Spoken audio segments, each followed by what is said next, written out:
कुरान मजीद की आयत कि रब्बे इग़फ़िरली वल वालिदैया वलिल मुमिनीना यौमा यक़ूमुल हिसाब, कि परवरदिगार तो रहम कर हमारे वालिदैन पर और मोमिनीन पर उनके हिसाब में, यौमा यक़ूमुल हिसाब, जो उनका हिसाब लिया जाएगा उन पे रहम करना, मग़फ़िरत करना। दोस्तों, ईसाल सवाब यही वो चीज़ है कि जो हम मरहूमीन को भेजते हैं, जिससे उनके हिसाब में कमी होती है। इसलिए कि अल्लाह इतना करीम है, इतना मर्सीफुल है। इब्तिदाई में आपको एक पैगाम दे दूं कि वो इतना करीम है, इतना करीम है कि वो ये कहता है कि इवन अगर डेड बॉडी के ऊपर, जनाजे की मैयत पे जब आप नमाज जनाजा पढ़ते हैं या उससे पहले भी, अगर बेटा ये खड़े रह के मैयत पे आहिस्ता से बोले, ज़ोर से भी नहीं, आहिस्ता से बोले कि परवरदिगार ये मेरे बाप की मैयत है, मेरे बाप की डेड बॉडी है, जो कुछ इन पे वाजिबात हैं, जैसा मिसाल के तौर पे नमाजें वाजिब थी और इनकी क़ज़ा हो गई थी, रोज़े वाजिब थे और क़ज़ा हो गए थे, नमाज आयात वाजिब थी और क़ज़ा हो गई थी, इन पे हज वाजिब था, इन्होंने हज नहीं किया था। परवरदिगार मैं ज़िम्मेदारी ले रहा, मैं रिस्पॉन्सिबिलिटी ले रहा मेरे बाप की, मेरे माँ की, मेरे भाई की, मेरी बहन की, तो इनको माफ़ कर दे। वो इतना करीम है, वो तो बहाने ढूंढता है अपनी रहमत को नाजिल करने के लिए, सिर्फ बहाने ढूंढता है। उससे बड़ा करम करने वाला, उससे बड़ा रहम करने वाला कोई नहीं।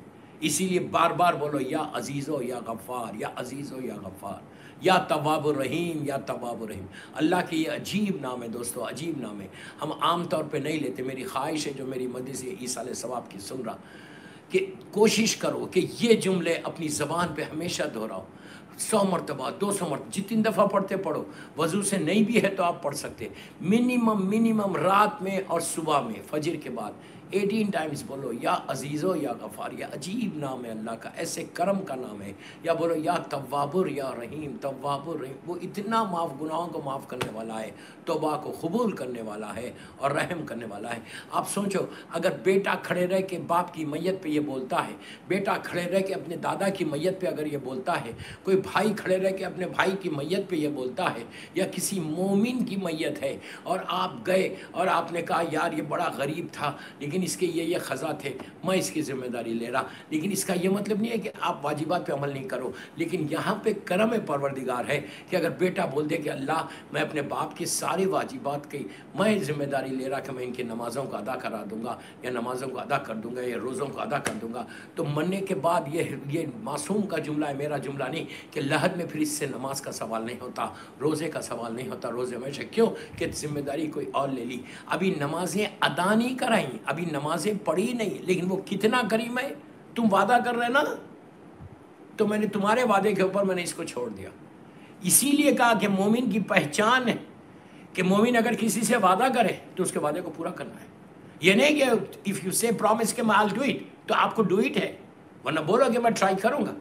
लेकिन अगर आप वादा कर रहे किसी से अहद कर रहे, तो आपके ऊपर लाजिम है कि आप उसकी मदद करो, लाजिम है कि आप उसकी मदद करो। जब आपने पूरा किया तो करो। तो ईसाल सवाब एक गिफ्ट है, एक तोहफ़ा है। मेरी आज की टॉपिक है ईसाल सवाब, इसलिए कि इतने मरहूमीन के लिए ये भाई ने मजलिस करवाई है, पूरी फैमिली के लिए। फुला दादा भी है, चाचा भी है, ताया भी है। अल्लाह इन सब के दर्जात को बुलंद करे। बेहतरीन अमल ये कर रहे जो आज के बानी मजलिस है, उन्होंने बेहतरीन अमल किया कि अपने बाप के लिए मजलिस करवा दी, अपने ख़ानदान वालों के लिए मजलिस करवा दी, अपने दादा दादी के लिए मजलिस करवा दी। इससे बेहतर कोई ईसाल सवाब ही नहीं। ईसाल सवाब क्या है? एक गिफ्ट है, एक तोहफ़ा है जो हम मरने वाले को देते हैं। देखिए उसका करम इतना है परवरदिगार का। और से सुनना, मैं 1 घंटे 45 मिनट से 50 मिनट तकरीर करूँगा, एक कंप्लीट मैसेज देके जाऊँगा कि ईसाल सवाब हम क्या कर रहे हैं।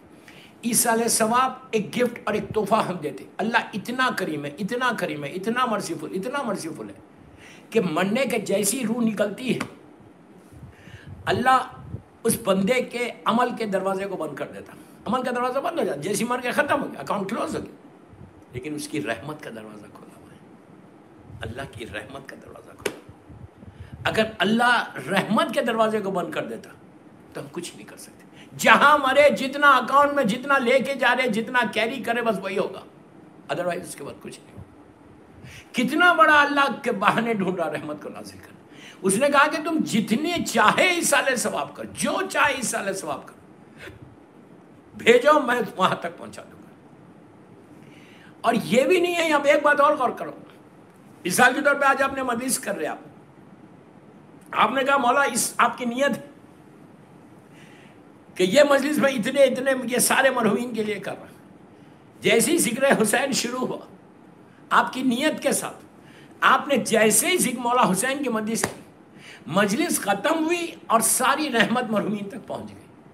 اور کیا پہنچی آپ اندازہ نہیں لگا سکتے کہ کیا رحمتیں پہنچتی ہیں۔ کہ مثال کے طور پہ آپ لوگ یو کے میں رہتے ہیں، سب کانٹیننٹ میں، انڈیا پاکستان میں کرنٹ بہت کامن جاتا ہے، لائٹ چلی جاتی، 2 گھنٹے لائٹ نہیں رہتی، وہ بھی سمر میں۔ تو آدمی کا حال کیا ہوتا، اندھیرے میں بیٹھا ہوا ہے، وحشت میں بیٹھا ہوا ہے، گرمی میں بیٹھا ہوا ہے۔ ایک دم جب کرنٹ آتا، روشنی کھل آتی، برائٹنس ہوتی، لائٹ آتی، ایئر کنڈیشن کھل جاتا، تو آدمی کتنا ریلیکس ہو جاتا۔ وہی حشر نیچے مردے کا، ہم کو اندازہ نہیں ہے۔ اس لیے آپ دیکھو کہ مرنے کے بعد ہم کیا کرتے، 2 رکعت نماز وحشت پڑھتے۔ اول شب کے نماز کا نیت کیا کرتے؟ کوئی آج تک آپ کو ملا کہ اس نے کہا کہ نہیں بھائی میرا باپ بہت مومن تھا، بہت ہی پائس انسان تھا، میں اس کے لیے نماز راحت پڑھوں گا؟ کوئی بولتا ہے؟ ہر آدمی کے لیے نماز وحشت ہے۔ ایک عالم دین مرے، ایک مرجع مرے، یا کوئی غریب آدمی مرے، کوئی جاہل مرے، سب کے لیے نماز وحشت ہے۔ اول شب کی جو نماز پڑھتے ہیں، فرسٹ نائٹ کی جو پریئر ہے، وہ کیا ہے؟ اس کی نیت کیا ہے؟ کہ میں 2 رکعت نماز اول شب وحشت قبر پڑھتا ہوں قربت اللہ، جس میں 1 علم اور 1 آیت الکرسی ہے، اور 1 علم اور 10 انا انزلنا، یہی پڑھتے ہیں نا۔ جب یہ پڑھتے ہیں تو اس کی نیت ہی وحشت کی کر۔ آپ امیجن کرو کہ باپ کی نماز بیٹا پڑھ رہا، کیا نیت کر کے پڑھ رہا؟ ماں کی نماز بیٹا پڑھ رہا، کیا نیت کر کے پڑھ رہا؟ کہ میں 2 رکعت وحشت لحد، وحشت قبر کی اول شب کی نماز پڑھ رہا۔ تو وحشت ہے تو پڑھ رہے نا۔ اگر وحشت نہیں ہے تو کیوں پڑھ رہے؟ پھر آپ جو نماز پڑھ رہے وہ صرف اس لیے پڑھ رہے کہ نیچے تمہارا، آپ سوچو میں کیا بول رہا ہوں۔ ہمارے پاس یہ اویئرنیس نہیں ہے، ہم فکر ہی نہیں کرتے، ہم یہ سوچتے ہی نہیں کہ میرا باپ وحشت میں، میری ماں وحشت میں۔ وی آر ناٹ ریئلائزنگ، ہمارے تصور میں نہیں ہے یہ بات کہ نیچے کتنا پرابلم ہے۔ پہلی رات لے کے جا کے جب لٹایا جاتا تو لحد بند ہوتی، ہم اپنے ہاتھ سے اپنی گریو کو بند کرتے، اپنے باپ کی، اپنے ماں کی گریو کو اپنے ہاتھوں سے بند کرتے۔ اس وقت بیٹے کے ذہن میں یہ خیال بھی نہیں آتا، جو بیٹا تم کو لٹا رہا نیچے، پلیز یہ میرے جملے نہیں، میرے مولا کے جملے بول رہے، کہ اس عبرت کو دیکھو کہ کیا عبرت ہے کہ تمہارا بیٹا لے کے جا کے تم کو کوئی بیڈنگ پہ بہت بہترین تمہارے پلو پہ یا کوئی بہترین میٹرس میں نہیں لٹا رہا، کہاں لٹا رہا؟ ایک نیچے زمین پہ لٹا رہا، اس کو احساس بھی نہیں ہو رہا۔ یہاں پہ مولا علی کا جملہ ہے، میرا مولا بولتا ہے کہ اس لمحے سے ڈرو کہ جب تمہارا بیٹا تم کو لٹا کے پیٹھ بتا کے باہر آ جائے، ٹرن کرے گا اور واپس آ جائے گا۔ ایگزیکٹلی یہی ہوتا، لٹاتا، پیٹھ بتا کے اوپر آ جاتا ہے، اور اس کے بعد وہ جو 2 رکعت وحشت کی نماز پڑھے وہ صرف اس لیے پڑھ کہ نیچے راحت آ جائے۔ میں نے ابھی آپ کو سب کانٹیننٹ کی مثال دی کہ بالکل اندھیرا ہے، بالکل گرمی ہے، تکلیف میں، وحشت میں، جیسی لائٹ آئی، ایئر کنڈیشن کھلا یا فین کھلا، آپ کتنے ریلیکس ہو جاتے۔ ایگزیکٹلی ایصال ثواب یہی ہے کہ تمہارا باپ اندھیرے میں لیٹا، تم اندھیرے میں لیٹے، گرمی ہے، وحشت ہے، کہیں سے کوئی ہوا نہیں، لیکن جیسے ہی تمہارے لیے ایصال ثواب جاتا، جیسے ہی تمہارے لیے دنیا سے کوئی تحفہ جاتا، جیسے ہی تمہارے رشتہ دار تم کو کوئی چیز بھیجتے، جب بھیجتے تو اس وقت ایک روشنی آتی، فرشتے نور کا تشت لے کر، رحمت کے جو اینجلز ہیں وہ نور کا تشت لے کے نیچے جاتے ہیں، اور نیچے جا کر ان کو حوالے کرتے، نیچے جا کے ان کو دیتے، تو روشنی آتی تو بندہ اتنا، میں مثال سے سمجھا رہا آپ کو، اتنا ریلیکس ہو جاتا کہ کتنا، اسے پوچھتا کہ یہ آئی کہاں سے، کس نے بھیجا یہ تحفہ، اس کو بتایا جاتا کہ تیرے بیٹے نے بھیجا، تیری بیٹی نے بھیجا، تیرے گرینڈ چلڈرن نے بھیجا، اور اس کے بعد وہ دعا دیتا نیچے سے کہ اللہ میرے بیٹے نے میرا خیال رکھا، تو بھی اب اس کا خیال رکھ۔ مرنے کے بعد ماں باپ کی دعا ایسے آپ کو لگتی ہے۔ رحم اللہ من قرأ الفاتحہ۔